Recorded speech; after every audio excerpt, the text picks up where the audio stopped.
Hola amigas, amigos y algunos enemigos que aparecen de vez en cuando a hacer un comentario pesado, pero son muy pocos. Bienvenidos a estos programas de día sábado dedicados a tocar temas que no son de la contingencia ni nacional ni internacional, que son hechos con el objeto de interesarlos en algún tema o divertirlos simplemente. Y hoy día hemos escogido uno que he tocado marginalmente en los programas de la semana, la cacería de brujas. Estamos en presencia de una en Chile. Vamos a examinar en qué consiste. Vamos a ver algunos hechos históricos relativos a las cacerías de brujas. Vamos a ver de dónde viene este fenómeno que es menos episódico. De hecho, es más fundamental de lo que uno cree. Pero antes de entrar en materia, ya saben lo que les voy a decir. Tenemos el tema del chico Ignacio. No es chico, una guagua. Con esta enfermedad atrofia muscular espinal tipo 1, que es súper complicada, que requiere unos remedios carísimos. Para más remate, la criatura, en vista de esta situación básica, agarra otras cosas. Estuvo con neumonía hace poco en el hospital, no sé cuántas semanas. Es tremendo. Imagínense para los papás lo que esto significa en términos de costo económico y costo emocional. Del costo emocional no nos podemos hacer cargo, pero sí del costo económico, ayudarlo a que pague remedios que cuestan millones cada pastilla o cada dosis de lo que sea. Así es. Realmente muy impresionante. Por eso que está esta campaña en nuestro canal y en otros canales, entiendo, o por lo menos grupos de personas, para ayudar a la familia de Ignacio a salir adelante. A mi derecha están los datos del banco, la cuenta, etcétera, de Joaquín, el papá, para que ayudemos. Eso es. Segundo, hoy en la noche, quizás todavía tenga tiempo, depende de qué hora está escuchando usted o viendo este programa, hoy en la noche hay flamenco en la Casa del Jamón, Tenderini 171, con un estacionamiento subterráneo al frente, saliendo de Tenderini, cruzando Agustina, hay un estacionamiento subterráneo. O sea, hasta unos pocos metros de la entrada de Casa del Jamón, lo cual le deja a usted la tranquilidad que va a encontrar dónde estacionar y que va a estar seguro su vehículo. Va a haber, como de costumbre, un excelente espectáculo.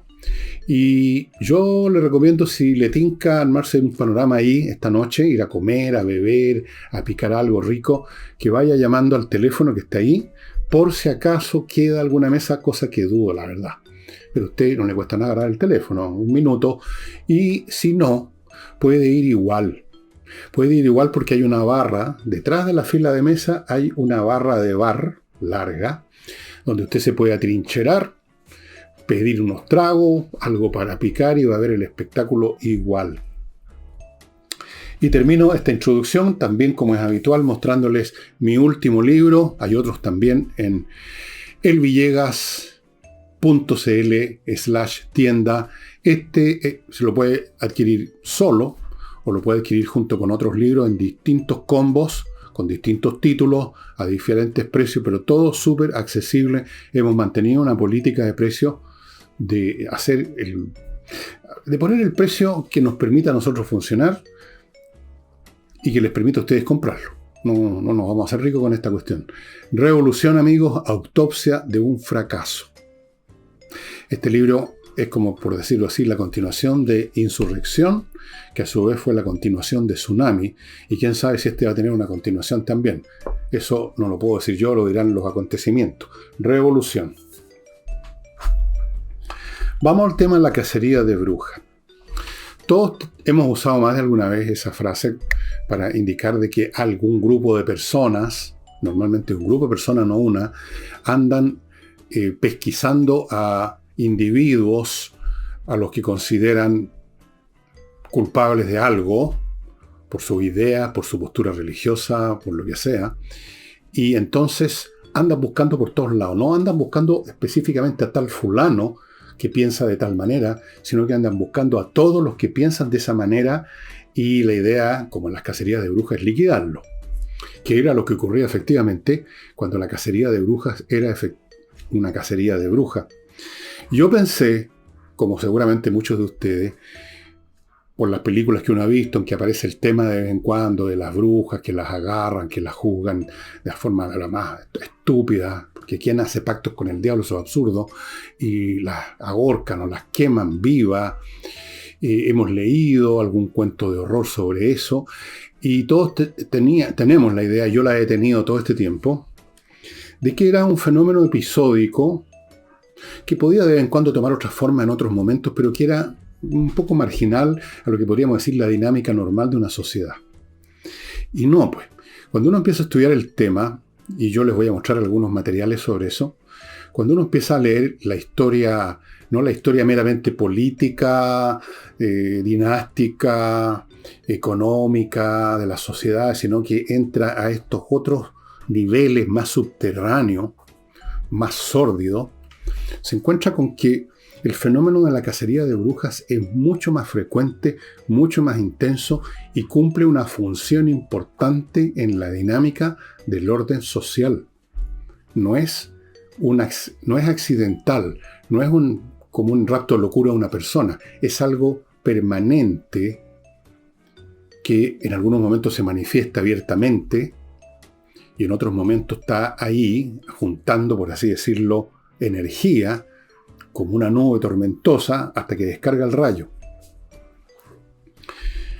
Para que veamos y para empezar a hablar de que esto es mucho más importante como fenómeno de lo que uno piensa normalmente, leyendo este libro que ya les he mencionado varias veces sobre la aparición y el desarrollo del pensamiento racional en Europa, está de, ¿cómo se llama este hombre? William Edwards Hart Paul Leakey, que ustedes pueden encontrar sus trabajos en Amazon y los pueden encontrar en formato digital, como lo tengo aquí.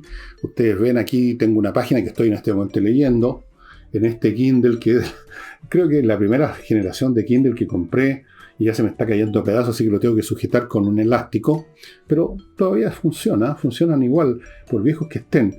Aquí está lo que yo primero me enteré en este libro de Leakey, donde entra el tema en algún momento dado, antes del pensamiento racional, lo que existía en Europa era el predominio total de la Iglesia, del pensamiento mágico primitivo, sublimado como pensamiento religioso.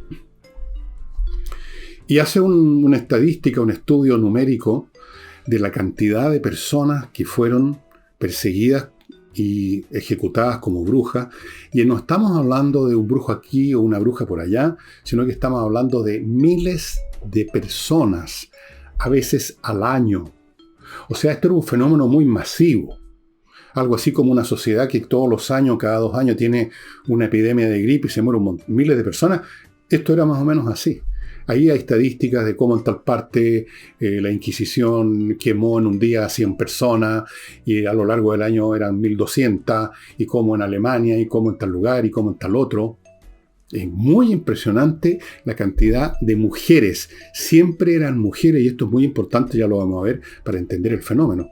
A las mujeres se las consideraba brujas cuando se las acusaba de estar en un pacto con el demonio, que podía incluir tener sexo con el demonio, llegar a acuerdos, a tratos con el demonio, y a partir de eso hacer daño a terceros, daños a poblaciones completas, crear sequía o crear granizo, o pestes o epidemias. Cada vez que había una epidemia en Europa, en la Edad Media, esto es de la Edad Media, vamos buscando un culpable y ahí estaban las brujas. Ella es bruja, la he visto alguna vez que se persignó al revés, o una vez la vi sonreírse en la misa. Cosas como esas eran suficientes. Es bruja. Y empezaba el proceso.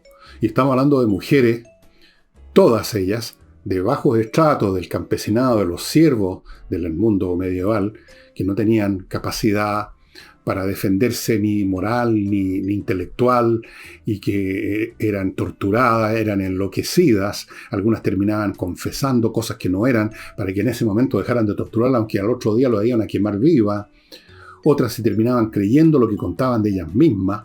Una locura, y estamos hablando de miles de mujeres. Ahora, ¿de dónde viene esto? ¿Por qué en algún momento emerge en Europa esto de que hay mujeres que entraron en tratos con el demonio? ¿De dónde? ¿Cómo nace? ¿Cuál es el fundamento, llamémoslo entre comillas, ideológico para eso? Bueno, vamos por parte. En primer lugar, está basado en una antigua concepción que estaba totalmente vigente en la Edad Media en Europa, cristiana, y compartida por otras culturas y otras religiones, de que el mundo estaba repleto de entidades invisibles, mágicas, malignas, la mayoría. Así como en la antigüedad clásica se había creído que poco menos que cada río, cada rincón, cada bosque, cada fuente de agua, había un dios, había un fauno, había un hada o alguna entidad espiritual de ese tipo, la mayoría benévola, a las cuales se les veneraba, se les entregaban, se hacían libaciones, se hacían ofrendas. Esto con la religión cristiana, que no pudo eliminar la creencia en millones de espíritus dando vuelta por todos lados, los convierte en espíritus malignos, los convierte en manifestaciones de Satán. Y puesto que en el pensamiento mágico y en el pensamiento, por supuesto, que reinaba en prácticamente la totalidad de las sociedades feudales de arriba a abajo, desde lo de abajo hasta lo de más arriba, no había una visión científica, racional del mundo, tratando de explicarse los fenómenos, un cometa, una lluvia, una tormenta, un eclipse, sobre la base de procesos racionales, basados en fenómenos naturales que obedecen a reglas, a leyes. Entonces siempre, o en la mayoría de los casos, se pensaba que detrás de un determinado fenómeno, sobre todo si era un fenómeno no frecuente, una sequía no ocurre todos los años, un fenómeno además dañino, tenía que haber detrás como causa una entidad espiritual maligna que lo había causado, con el objeto de hacerle daño. En la religión cristiana, hasta el día de hoy, existe una fuerza maligna llamada el demonio, Belcebú, Satán, que hay millones de películas sobre eso, que se supone que tiene además toda una corte infernal de divinidades malignas de distintos rangos, que están todo el tiempo tratando de jodernos a nosotros, los seres humanos, de hacernos pecar, de echarnos a perder todo, de destruir la creación, digamos. Son enemigos de Dios. Eso hasta el día de hoy rige en la cristiandad. Yo no sé si habrán algunos teólogos o pensadores dentro de la religión que en realidad no se compran esa teoría y consideran que ese es el producto que hay que entregarle a gente del común y corriente por alguna necesidad, por alguna razón. En esa época todo el mundo pensaba que el mundo estaba repleto de espíritus malignos, que estaban causando daño, que eran los culpables de cualquier cosa mala que ocurriera. Un aborto, había un espíritu maligno. Y de ahí a pensar de que esos espíritus malignos podrían, para llegar a cumplir su misión de hacernos daño a los seres humanos, podían llegar a aliarse con una persona para que a través de esa persona hacer daño, no había ni un paso. Y a esto ayudó otro elemento, y lamento decirlo, pero es que es así, es un hecho, no es una cuestión de opinión mía. En la religión cristiana, y especialmente en esos tiempos, no sé ahora cómo lo ven los teólogos de hoy en día, la mujer era visto con enorme sospecha. Piensen ustedes que en la Biblia, en los primeros libros donde se habla de la creación, del paraíso, ¿quién es el que jode a los seres humanos? Eva, que muerde la manzana y después tienta al varón. Siempre son los hombres los tentados por las mujeres en la tradición bíblica. La mujer inicia todo el problema. En el pensamiento de todos los padres de la cristiandad, San Agustín, Santo Tomás, Orígenes, en fin, hay montones, Tertuliano. Cuando se trata el tema de la mujer, siempre la mujer es una entidad peligrosa. Por un lado se supone que es más débil, menos inteligente, más irracional que el hombre en esa época, y al mismo tiempo se le da un poder tremendo sobre los hombres por la tentación de la carne, y entonces son consideradas como una fuente de puros problemas. Y de ahí, a su vez, nos falta ni un paso para pensar que si hay alguien con quien se va a aliar el demonio para hacernos daño, ¿con quién va a ser sino con las mujeres, que luego nos van a tentar a los demás o nos van a hacer daño simplemente? La mujer era un foco de problema, era vista con enorme sospecha. No hay santo que no intentara vivir sin contacto sexual ninguno con mujeres. En la santidad se recomendaba la abstención sexual. Cuando San Antonio, hay una historia muy interesante de un escritor francés, de Flaubert, las tentaciones de San Antonio. Siempre las tentaciones, en las historias de este tipo, en las historias de los padres de la iglesia, en las historias que hasta el día de hoy supongo que corren o corrían, siempre los santos son tentados por una mujer, por un demonio que se presenta en la forma de una mujer que se le mete en la cama. Eso lo he visto y lo he leído en 20.000 historias. Entonces, había mucha disposición, llamémoslo ideológica, para pensar que si el demonio se iba a aliar con alguien para hacerle daño a los seres humanos, iba a ser con las mujeres. Y eso las convertía en brujas. La bruja era entonces una mujer que se aliaba al diablo para hacernos daño, con poderes tremendos.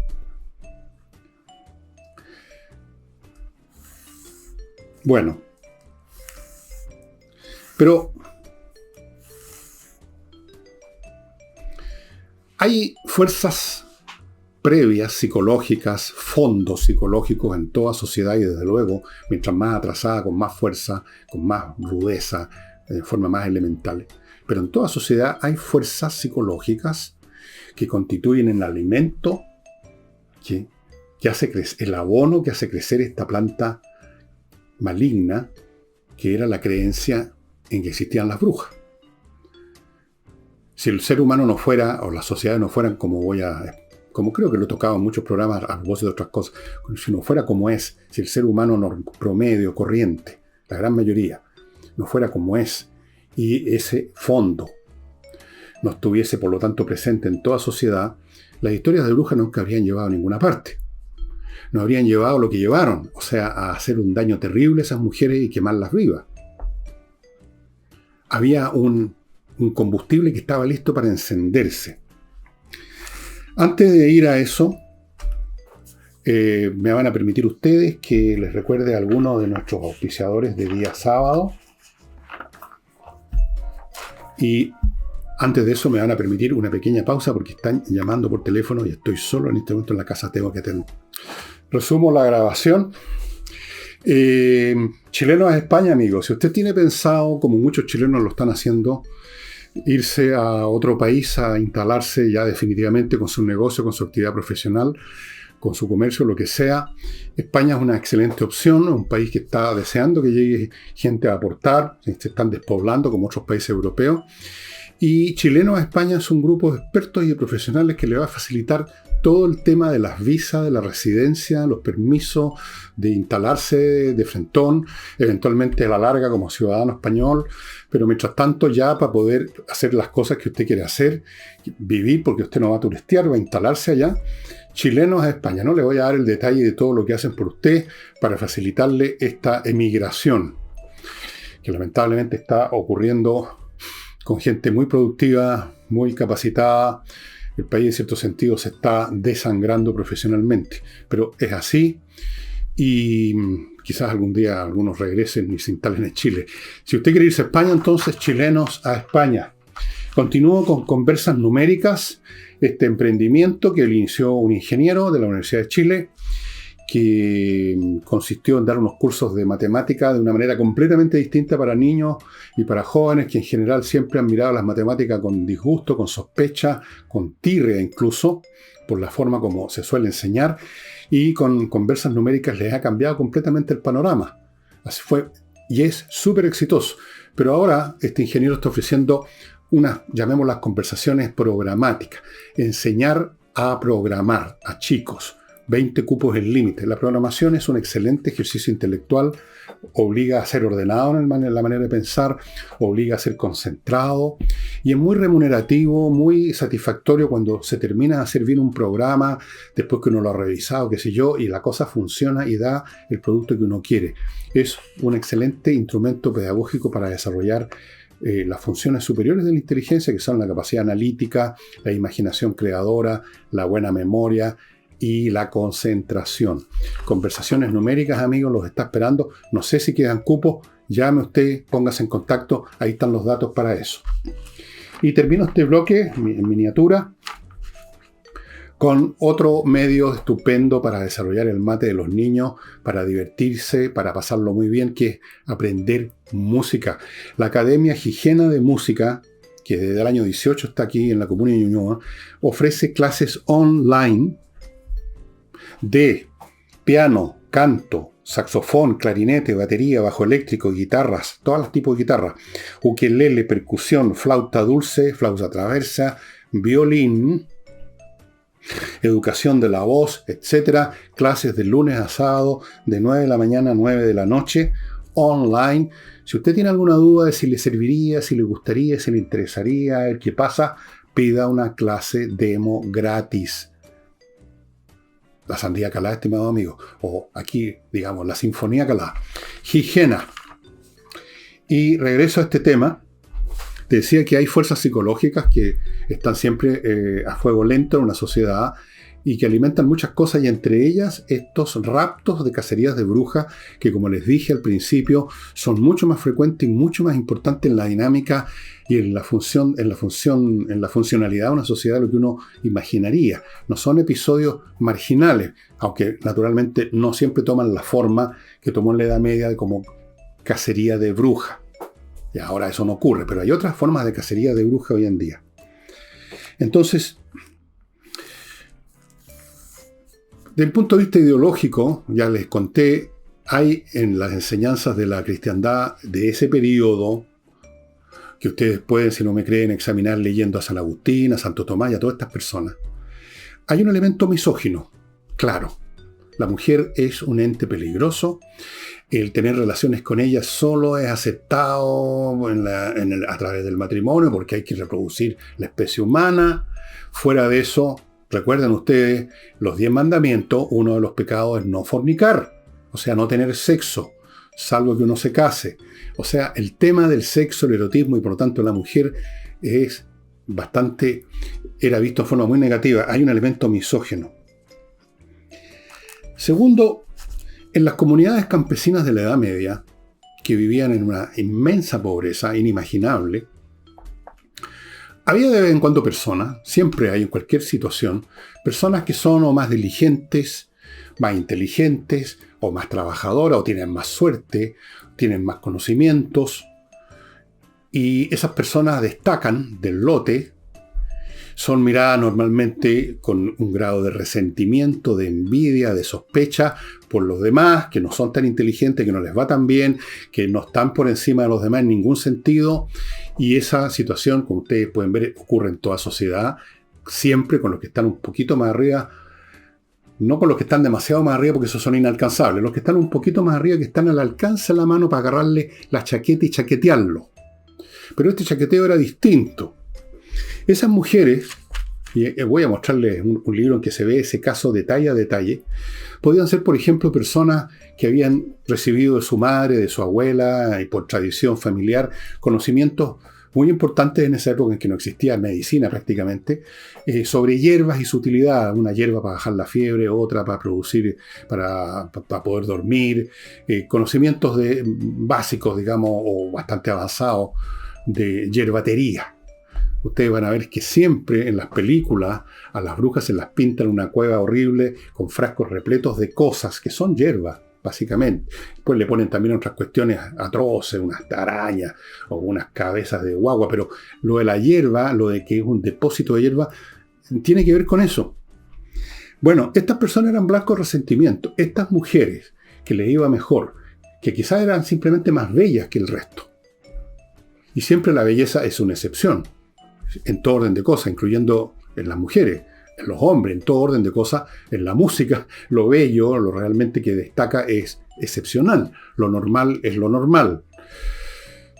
Entonces había un resentimiento acumulado. Entonces, piensen ustedes cómo se juntan estos factores. Por un lado, una ideología religiosa con elementos fuertemente misóginos. Por otro lado, una pobreza y una humillación permanente ante los dueños de la tierra, ante los señores, ante los varones, ante los señores feudales, que generaba ese resentimiento que produce una rabia que no se puede expresar porque el otro tiene la espada, el otro tiene la fuerza física, y si yo abiertamente me rebelo me van a matar simplemente. Entonces se va acumulando adentro y eso se llama resentimiento, la rabia acumulada que no se puede evacuar.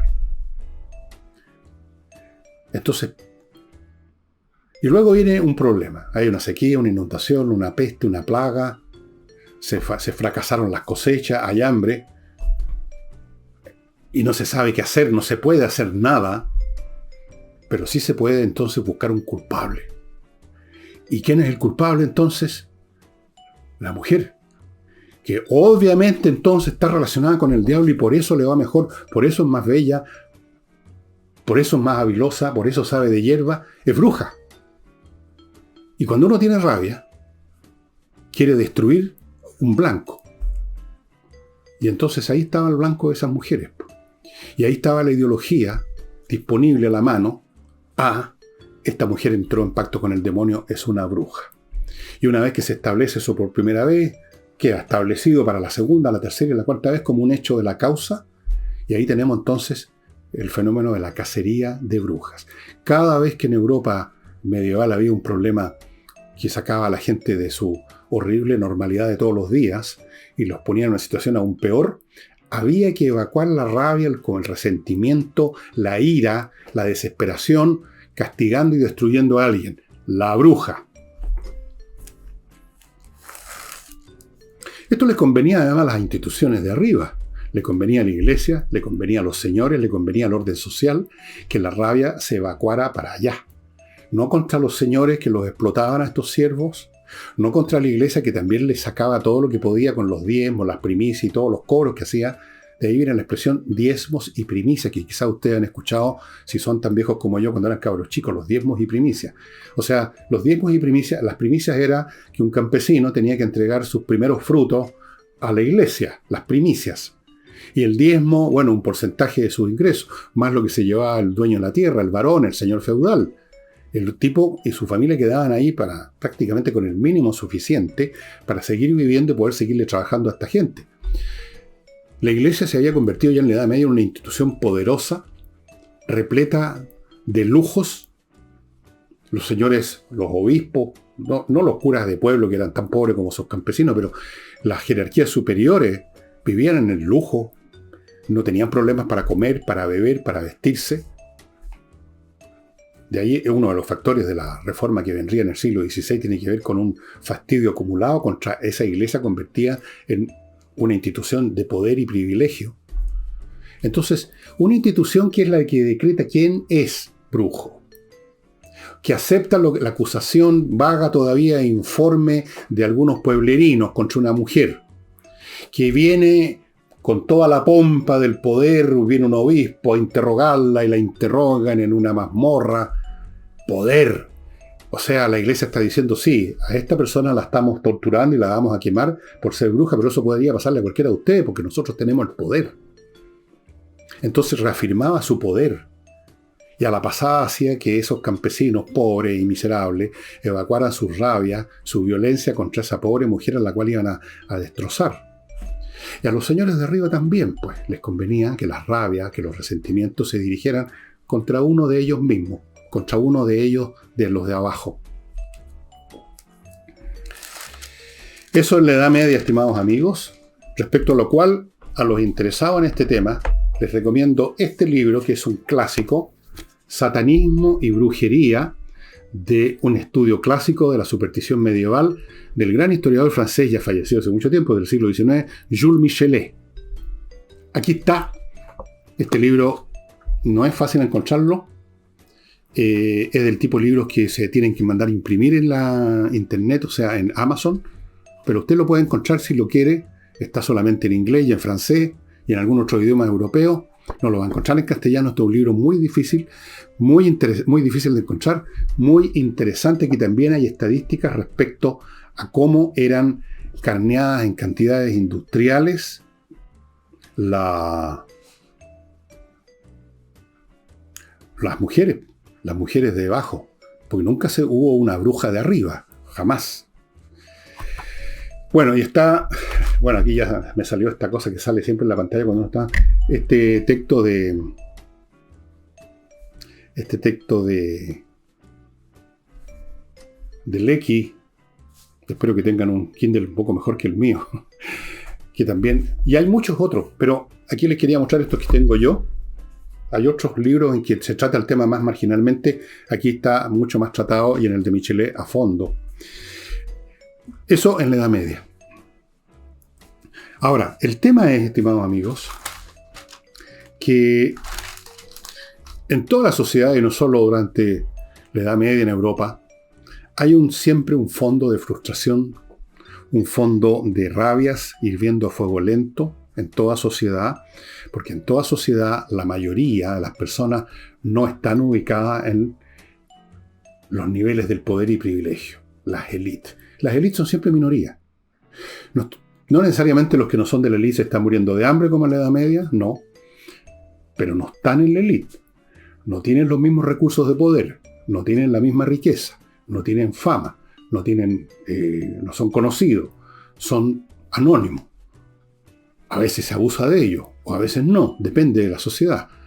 Pero ese fondo de frustración, profesionales que les fue más o menos nomás, no lograron destacar, de tipos que abandonaron la carrera en la mitad, después se quedaron pateando piedra, buscando a quién culpar, negocios que más o menos funcionan o que quebraron, y uno vive ya ahora de no sé de qué, de unas reservas que logró hacer, empleados que viven a 3 y a 4. Bueno, todas las sociedades están repletas de ese tipo de personas. Eso es evidente, salvo que nos remontemos a las etapas más primitivas del desarrollo humano, historia humana, donde todos eran igualmente pobres, todos eran igualmente desprovistos, pero aún ahí habían unos pocos tipos que destacaban: el brujo, el líder, el mejor cazador, el mejor guerrero, y con ellos ya unos pocos que se juntaban con él y su familia, y ya se empezaban a formar élite. Entonces, este potencial que busca evacuar la rabia por medio de la violencia contra algo está presente siempre. Y por eso, estimado amigo, que hay combustible para ver en toda sociedad, cuando se dan ciertas circunstancias de dislocamiento, especialmente cuando este hervor a fuego lento aumenta, porque hay una crisis económica, porque hay una crisis religiosa que destruye las creencias tradicionales y eso deja a la gente en la inseguridad y por lo tanto los desequilibra aún más. Siempre ese combustible está presente y da lugar a toda clase de persecuciones. Yo les voy a nombrar algunos tipos de persecuciones más recientes. Por ejemplo, los pogroms contra judíos, que también se daban en la Edad Media y que obedecían a la misma mecánica.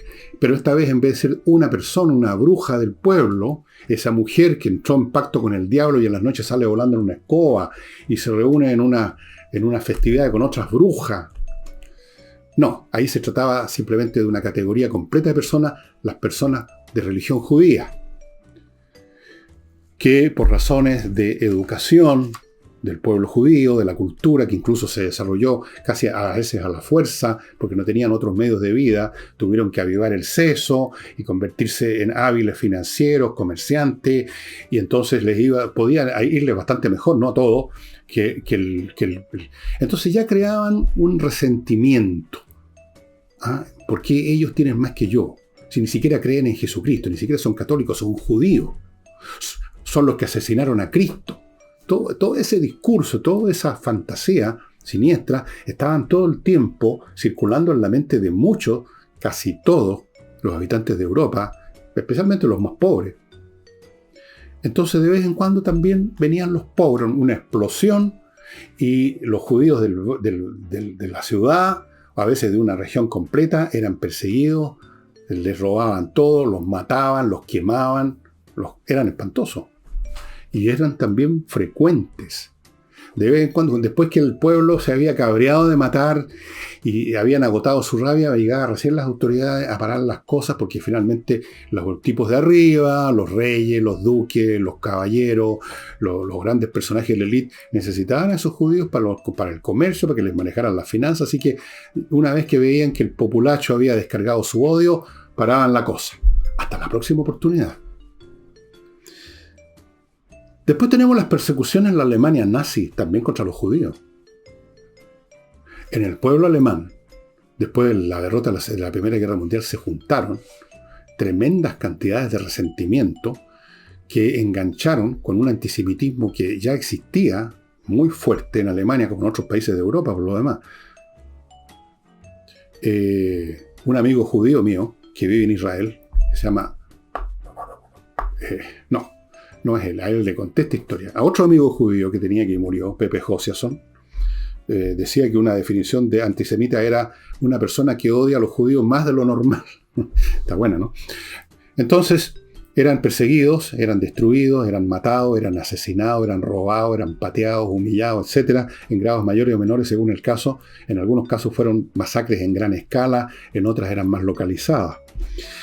Eso en general. En la Alemania nazi, ustedes ya conocen la historia, la han visto en películas, etc., cómo terminaron masacrando a 6 millones de personas. Primero les eliminaron los derechos civiles, después les destruyeron sus negocios, después les prohibieron casarse con gentiles y los fueron apretando y finalmente llegó lo que llamaron la solución final y simplemente los masacraron a todos los que pudieron. Los infieles de todos los tiempos son aquellos que son de la otra religión. Para los musulmanes, durante la Edad Media, el Renacimiento y después, hasta el día de hoy, los infieles, que por lo tanto son un blanco legítimo, son los cristianos o los que no son musulmanes. En la antigüedad, ahora no. En la antigüedad, para los cristianos, los infieles eran los musulmanes. Entonces, había que destruirlos también. Y eran feroces las guerras entre unos y otros. No había ninguna piedad ni misericordia. En la Unión Soviética, ¿cuál fue el blanco de los problemas que tenía y que siempre tuvo desde el principio hasta el fin el régimen socialista de la Unión Soviética? Porque los socialismos nunca han funcionado como la gente. Son siempre entidades económicas y políticas que funcionan a un nivel de opresión y de miseria que no tiene redención. Entonces de vez en cuando había que buscar también un blanco. ¿Cuál era el blanco en la Unión Soviética? Los saboteadores.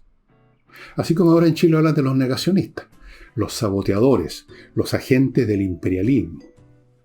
Entonces, uno de los episodios, digamos, que podríamos comparar a las quemas de brujas de la Edad Media por su escala, fueron los llamados juicios de Moscú en los años 30, en que se mandó ejecutar, bueno, en los juicios de Moscú fueron de los más conocidos, líderes, qué sé yo, que los mataron por docenas, pero también se mató a millones de gente menos conocida. De pronto los campesinos que les iba mejor se convertían también en objeto del odio de la masa campesina que no le iba tan bien y por supuesto en blanco de la dirección del Partido Comunista. Allí se aliaban la dirección del Partido Comunista con los campesinos pobres para ir a destruir a los kulaks, porque eran supuestamente explotadores. Las matanzas que hubo de forma directa e indirecta son indescriptibles. Yo les he mostrado algún libro sobre todas las muertes que produjo el sistema comunista en Rusia y en otras partes. Y ahí entonces las brujas eran los fascistas, los saboteadores, siempre todo era saboteador. Hasta el día de hoy usan ese lenguaje en Rusia en la guerra con Ucrania. Los saboteadores. Es una palabra que les brota automáticamente. Pero esto también está en el otro lado. En Estados Unidos, en los años, me parece que a principios de los 50, se produjo un fenómeno que se ha llamado el macartismo. McCarthy era un personaje que empezó a ver comunistas por todos lados, en Hollywood, en el aparato del Estado, y seguramente habían personas comunistas, pero él los vio de una manera más masiva y como destructores potenciales o actuales del régimen capitalista, de la democracia norteamericana, y se inició una persecución que no terminó en la pira, pero actores, guionistas, libretistas de Hollywood no encontraban pega, los echaban, lo mismo en la administración pública. Fue una verdadera persecución, fue una cacería de brujas. También se estaba persiguiendo no a un individuo que hubiera dicho algo, sino que una categoría, los comunistas. Ahora acá en Chile, ¿quiénes son las brujas que hay que quemar? Los ultraderechistas. Antes de continuar, amigos, permítanme recordarles unas pocas cosas. Una de ellas es Oxinova, el polvito mágico este. Ojo, entiéndase que me refiero a un polvito que viene en este sobre, que se echa en una cantidad de agua un litro, una cosa así, se deja un tiempo establecido aquí en las instrucciones, se convierte en una colonia de bacterias aeróbicas y usted vierte este líquido o lo vaporiza según como lo use allí donde hay mal olor y se acabó el problema porque estas bacterias destruyen a las que producen el mal olor, que son las bacterias anaeróbicas. Esas son las malas. Las aeróbicas son las buenas. Hay bacterias buenas. Por ejemplo, nuestra salud en gran parte depende de bacterias que tenemos en el sistema intestinal, como ustedes ya saben. Bueno, estas bacterias son las que destruyen el mal olor. Y los destruyen yendo a la raíz, que son las otras bacterias, las anaeróbicas. Un producto ideal para, por ejemplo, los olores de cocina. En el fregadero empieza a juntarse materia, obviamente materia orgánica. Cuando usted lava los platos va quedando material. No todo va a dar al toro a la basura. ¿Para qué hablamos los baños? En fin. Esto se adquiere solamente en el sitio de oxinova.cl. Y esta empresa además les ofrece el servicio adicional de visitar edificios donde hay problemas de malos olores derivados no de los departamentos individuales, sino que de la cámara donde los edificios juntan por mucho rato las aguas servidas, no las tiran de inmediato a la alcantarilla, y ahí es donde se empiezan a producir problemas de hediondez que suben por las cañerías, y la gente en los departamentos no puede resolver eso porque no está en sus wateres o en sus fregaderos, sino que está al fondo, en el sótano del edificio. Pida a los expertos, a los asesores de Oxinova que lo visiten para que le den la solución. Continúo con Kaizen Automotriz, la empresa, el garage, que se especializa en la mantención preventiva para que su automóvil no vaya a quedar botado, lo deje botado usted a mitad de camino, porque usted no le dio pelota a un ruidito, alguna cosa rara que notaba, pero se quiso olvidar. Todos hacemos eso de vez en cuando, pateamos el tarro, y resulta que el auto se vengó. Lo dejó en pana en la mitad de la carretera, o en la mitad de la, qué sé yo, de alguna avenida de Santiago, a las 4 de la mañana cuando venía una fiesta. ¿Y qué hace usted? Bueno, yo le voy a decir lo que tiene que hacer. Vaya a Kaizen Automotriz a que le revisen el auto, así como usted va a los chequeos médicos una vez al año, que le revisen el auto. Cualquier cosa que encuentren se va a reparar de inmediato. Para eso tienen un equipamiento increíble para detectar todo. Sigo con González y compañía, un bufete de abogados especialistas en temas penales, con especialistas en temas penales, que son los más complicados, porque tienen que ver con delitos que están contemplados en el Código Penal. Ya sabe usted cuáles son los delitos más graves y por lo tanto las posibles sanciones son también las más duras. Póngase en manos de los mejores abogados de la plaza para esto, González y compañía. Y termino con Climo, amigos, que entrega la mejor climatización y ahora con una oferta, con una promoción fantástica. Paga 3 equipos y le pasan 4. Quizás usted no necesita 4. Con 2 sobrado cariño para su departamento. Bueno, alíese con alguien, un familiar, un amigo, un vecino. Entre los dos compran 3 y reciben 4. Compran 3 y reciben 4. 2 por nuca. ¿Qué mejor?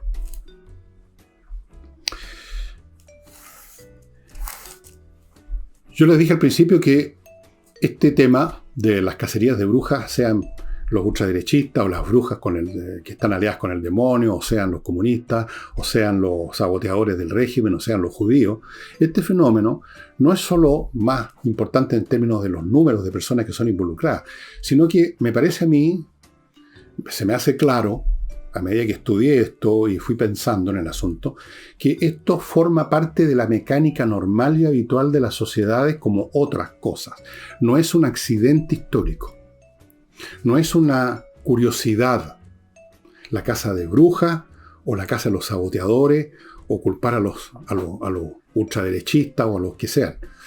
Esto ocurre en toda sociedad en tiempos en que hay algún problema. Como decía Lecky, en tiempos de conmoción revolucionaria o religiosa, todo el mundo se vuelve loco. Y una de esas manifestaciones es esta descarga de la energía rabiosa acumulada buscando un blanco que no va a destruir el sistema, sino que va a destruir al blanco. Es una válvula de escape de las energías rabiosas, de los resentimientos, de las furias que se acumulan en el fondo de la sociedad y que, si no son descargadas de esta forma, se van a expresar de otra manera, con un motín, con una revolución política, con una, con una yaquerí, como ocurrían también en la Edad Media. De repente ya la rabia no bastaba con tirarles, digamos así, el hueso de una bruja a los campesinos, y los campesinos simplemente iban a matar al señor feudal de la zona y quemaban el castillo, dejaban la crema por un largo tiempo hasta que llegaba la caballería pesada y los liquidaba a todos.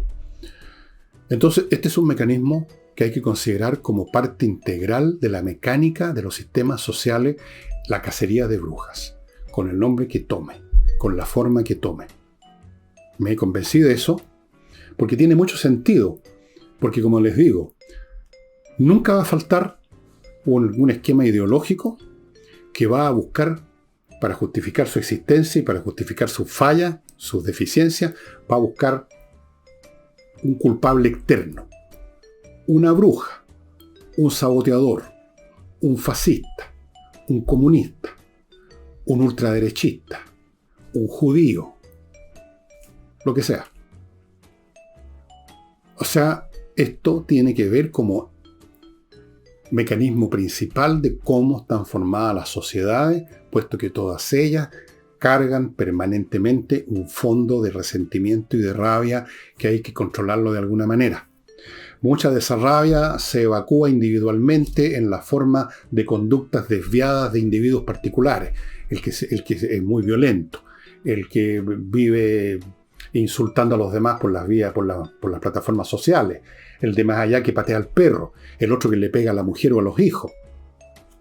Pero de vez en cuando se da una situación en que muchos individuos, unidos por una visión común que les ofrece un poder o les ofrece una ideología, llevan a cabo esta acción agresiva colectivamente. Colectivamente buscan al culpable y lo van a linchar. Es un linchamiento perpetuo. Eso es lo que yo he creído descubrir. No creo estar equivocado, fíjense ustedes, porque basta registrar un poco la historia y uno va a ver, cuando está buscando lo que interesa, uno lo va a encontrar.